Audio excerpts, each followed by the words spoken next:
வணக்க மக்களே. தமிழக வெற்றி கழகத்தின் தலைவர் தளபதி விஜய் அவர்கள் முதல்வராக பதவியேற்கணும். அதுக்கான தடைகள் எவ்வளவோ வருகிறது.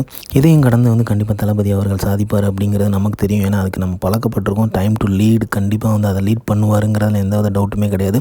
ஆனால் நம்மளை சுற்றி நடக்கிறத பார்க்கும்போது பார்த்திங்க அப்படின்னா மக்கள் உற்று நோக்கிட்டு தான் இருக்காங்க. எல்லாத்தையுமே ஒத்து கவனிச்சுட்டு தான் இருக்காங்க. அப்படி பார்க்கும்போது பார்த்திங்கன்னா சுற்றி நடக்கிறது எல்லாமே ரொம்பவே டிஃப்ரெண்ட்டாக இருக்குது. ஏன்னா எதிர்பார்க்காத விஷயங்கள்லாம் கேட்க வேண்டியதாக இருக்குது. சொல்கிறாங்க நிறைய பேர், இதெல்லாம் நடக்குமா அப்படிங்கிற மாதிரி யோசிக்கப்பட வேண்டியதாக இருக்குது. என்னென்னு பார்த்தீங்க அப்படின்னா ஏடிஎம்கே டிஎம்கே அலையன்ஸ் நடக்கும் அப்படிங்கிறாங்க. இதெல்லாம் எப்படி சாத்தியமாகும் அப்படிங்கிறது தெரியல. எடப்பாடி அவர்கள் ஜெயிச்சிருக்காரு, ஆனால் ஸ்டாலின் அவர்கள் ஜெயிக்கலை.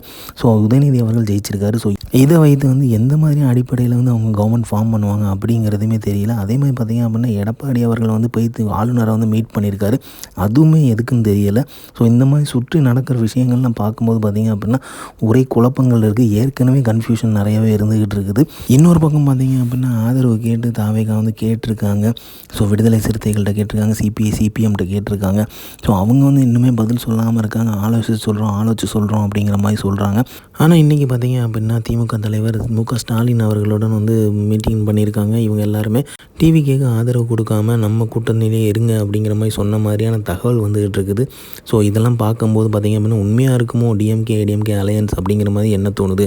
ஆனால் இதெல்லாம் நடக்கிறதெல்லாம் பார்க்கும்போது பார்த்திங்க அப்படின்னா ஒருத்தங்களால் புதுசாக கட்சியாக ஆரம்பித்து அது கவர்மெண்ட் ஃபார்ம் பண்ணுறதுக்கு இவங்கெல்லாம் விடவே மாட்டேங்கிறாங்க. இத்தனை வருஷம் ஃபார்ம் பண்ணியிருக்காங்க. இப்படிலாம் நினச்சிருந்தாங்க இதுக்கு முன்னாடி இருந்தவங்கலாம் அப்படின்னா இவங்கெல்லாம் எப்படி ஃபார்ம் பண்ணியிருக்க முடியும் அப்படிங்கிறது தான் எல்லாரோட கேள்வியுமே இருக்குது.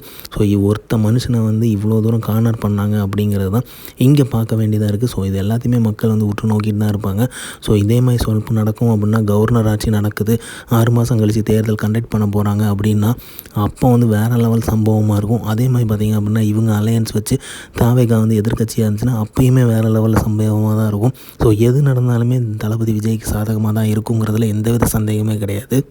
ஸோ வெயிட் பண்ணி பார்ப்போம் தாவேகா எப்படி ஆட்சி அமைக்கிறாங்க அப்படிங்கிறது. ஆதரவு கண்டிப்பாக பெறுவாருங்க அப்படிங்கிறது. ஏன்னா தாவேகா தலைவர் தளபதி விஜய் அவர்கள் ஆளுநரிடம் உறுதி கொடுத்திருக்காரு, கண்டிப்பாக மெஜாரிட்டி ஃபார்ம் பண்ணி காமிப்பேன் அப்படிங்கிறது.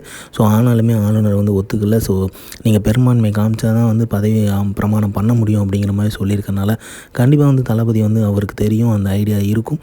அதனால தான் அந்த உறுதி கொடுத்துருக்காரு. ஸோ கண்டிப்பாக கூடிய விரைவில் பண்ணுவார். தாவேகா கவர்மெண்ட் ஃபார்ம் பண்ணும். நம்பிக்கையாக இருப்போம். கண்டிப்பாக நல்லதே நடக்கும். வெற்றி நிச்சயம். கான்ஃபிடென்ட்டாக இருக்கேன். இந்த மாதிரி தளபதி அப்டேட் தெரிஞ்சுக்க லைக் பண்ணுங்கள், ஷேர் பண்ணுங்கள், ஃபிலிமா சேனலை சப்ஸ்கிரைப் பண்ணுங்கள். தேங்க்யூ.